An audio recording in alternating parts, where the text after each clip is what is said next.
Guys, നമ്മൾ ഇന്നിവിടെ മുത്താറി കാച്ചുന്ന്. ആർക്കാന്ന് വെച്ചാല് 2 കുഞ്ഞും പാവകൾക്ക്, ഒന്ന് എനക്കും ഒന്ന് എൻ്റെ അമ്മമ്മക്കും. അല്ലേ അമ്മ? അല്ലേ? പറയറാ പറയറാ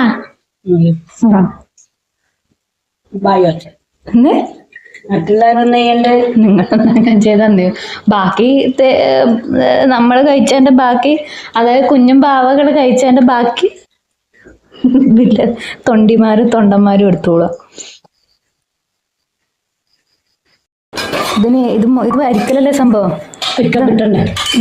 ഇത് ഇപ്പം തന്നെ നീ ആക്കുന്ന പറയ്. അരിച്ച് പാത്രത്തിലാക്കി ഇനി അടുപ്പത്ത് വെക്കുക അല്ലേ? അരച്ച് അരിക്കുക. അപ്പൊ ഇതെന്നാന്ന്? ഇത് നേരത്തെ ആക്കി വെച്ചതാ? മുതിയാഞ്ഞിട്ട് അങ്ങനെ ക്രാറ്റിറ്റ്യൂടെ പറയും. നമുക്കെന്നാ അറിയാ?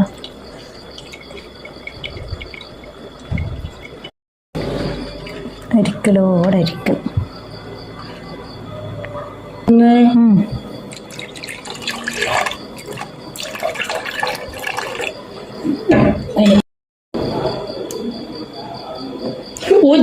അങ്ങനെ നമ്മുടെ മുത്താറി പായസം ഇടാൻ റെഡിയാവുന്നുണ്ട്. ആയില്ലല്ലോ? ആവുന്നുണ്ട്.